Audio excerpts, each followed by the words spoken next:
If you're a fan of spicy Thai salads, then you cannot afford to miss out on this one, guys. This is the classic spicy Thai beef salad, Nam Tok.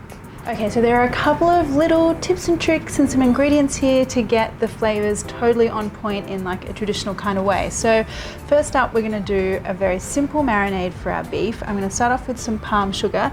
And you guys buying palm sugar outside of Thailand usually find it in this kind of form. It's very hard, little cakes, and just use a sharp knife to shave the sugar.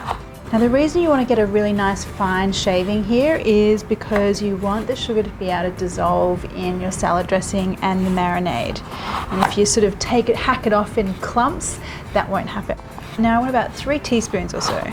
Okay, now I just want a little bit of this for my marinade, and the rest goes into another bowl for my dressing for later. Okay, the rest of the marinade is just a little bit of fish sauce, and a good dash of finely ground black pepper, and then just mix it all together. Okay, let's talk about the steak. And I'm using strip loin today, sirloin, porterhouse, rump steak. These are all good things that you could be using. The only thing I will say though is that you don't want it too thick. So these guys are pretty thick, large pieces of steak. So what I'm gonna do is just grab some baking paper. And if you have a meat mallet at home, you can totally use that. I always find the less sort of utensils I have in my kitchen, the better. So I'm just going to use the bottom of a saucepan. Just give that a good whack. Okay, so that's probably about 2 centimeters, half an inch thick. That's perfect. Now just get your pieces of steak into that marinade and give them a good mix. So this marinade does not need long, guys. I just need to leave it aside for a few minutes while I get some other ingredients done. So one of the very key ingredients for a traditional version of this salad is roasted rice powder. Now to make that, you're gonna need to start off with some raw sticky rice, and you might see it labeled as glutinous rice in the Asian grocer. That is what you're looking for. You can try it with jasmine rice, but I do find the particles are a bit firmer. They don't sort of grind down as fine. So anyway, here's my sticky rice. I'm gonna get that into a hot pan. Now just keep this moving, just like if you were toasting pine nuts or peanuts. You want a really nice golden color. Okay, now just pop that into my mortar and just grind this to a fine powder. Okay, so this is the sort of situation that you're looking for. Okay, now we're ready to do our steaks. And I'm just gonna add a little bit of oil to a hot pan.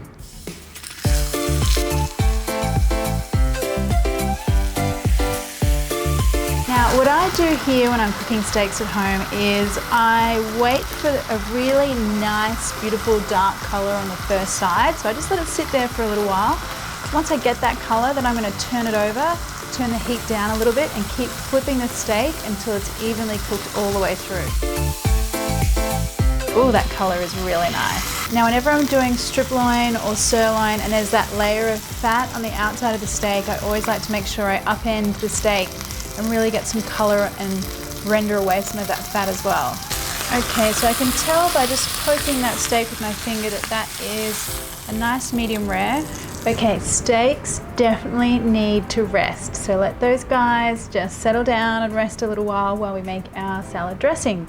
So that palm sugar that we shaved off a little earlier, I've got that in a bowl. I'm gonna add some fish sauce and some chili powder. Now, I like to go hard on the chili powder for this one. It should be a really spicy dish, but tone it down if you like. And then we want some lime juice as well. Just like to push down on these limes first, break up the insides a little, makes them a little juicier. And then we've got that toasted rice powder that we made. All right, give that a mix. Okay, now we're really getting down to the salad part. I'm gonna grab a few of these red Asian shallots, just some fine slices of those. Okay, now one of my little secret tips for this salad is that I like to mix the warm beef and those shallots or the red onion first with the salad dressing. It sort of cuts through some of that harsh onion flavor from the finished dish. So let me slice up this steak.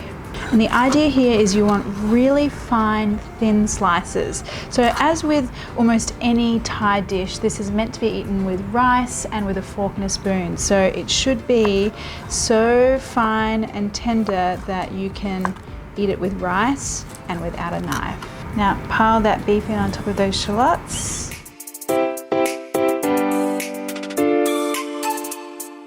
And And I want a good few spoonfuls of that dressing. These resting juices, they're like liquid gold, guys. They go in as well. Okay, give everything a really good mix. Okay, so now we're at the herb stage, and the herbs for this salad should be super prominent, so don't be shy with the herbs. First of all, the mint, that's the most important, and you want to pick off, I'm going to use almost like a whole bunch in here. And then this one is optional because it's going to be a little hard for you guys to find, but I thought I would show you the very traditional herb that we would use in the salad in Thailand, and this is called sawtooth coriander, and you can see the edges of this leaf has that sort of saw shape or pattern, and you can find this perhaps from like a Thai grocer or an Asian grocer. If not, you could use normal coriander or just leave it out altogether. And then I want some spring onion as well. And now some more of that dressing. I just like to add a little bit of the dressing, give it a mix. Okay, let's see. That's good. I think it can take a little bit more dressing. And just because, you know, I'm me, I'm going to add a little bit more chili powder. Oh, this is smelling so beautiful. I wish you guys could smell this with me right here. Okay, we're ready to go. I'm going to put this out onto a plate.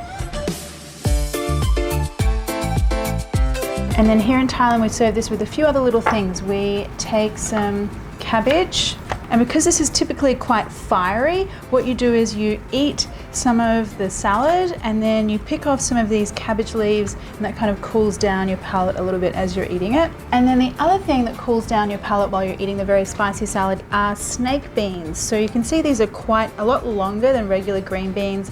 Got sort of like a rough texture. Okay, now if you're in the northeast of Thailand where this dish comes from, you'd be eating this with some sticky rice.